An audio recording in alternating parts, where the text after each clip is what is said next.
You have asked many questions in one single go, and let me tell you one thing. Rightly said by the Minister Ravi Shankar Prasadji that there was no communication on WhatsApp on who has been screwed up. The list has not been given till today, at least till the proceedings were initiated. So the list has not been given.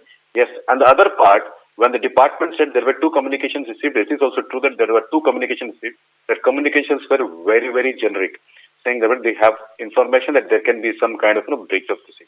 So these are the two particular parts. And let me correct what you said. There is no authorization for the departments. These have been approved by the parliamentary process for the 10 agencies which have been there.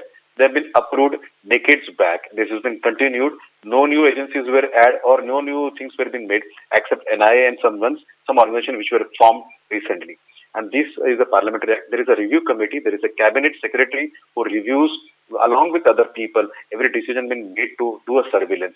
And in the central level, at the state level, there is a chief secretary who does the decision to be taken. Yes, the protocols are in the place. If there is any breach of protocol, the officer is held responsible.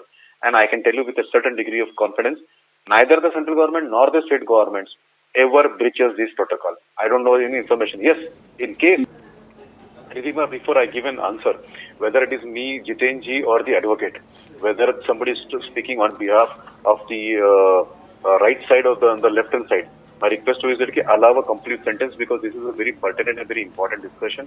Half sentences may create impressions which are not desirable. So my request is that. Let me tell you, these agencies which are there, they do not do this without a protocol which is in forward. Protocol, I repeat, is chief secretaries in the state and also the cabinet secretary, not the cabinet secretary. There is principal secretary and the chief secretary there in the central level. So there is the mechanism which is followed. Okay. And the MOF home gave a rightful answer to the member. The learned member was satisfied with this, else he would have raised a supplementary question. So answer has been given. Number 3, nowhere in the world the governments ever give out the weapons which they have. Do you expect the government to give out the list of the weapons they have and kill the weapons before it has been used? For a minute, let me assume that it has been purchased. Yet the government did not reply that. No agencies in the world will tell you what weapons and ammunition they have at their disposal to protect the rights of the people, to protect the citizens of the country. So understand this. A. B. Who has told that there is a snooping been done? It has been told by some NGO calling those people who claim to be snooped. WhatsApp has not written to them. WhatsApp has not given the list to the government. If the snooping has been done, WhatsApp should give out a list of the people whom they think have been breached. Then the government can say that whether these people were under surveillance by government of India or not.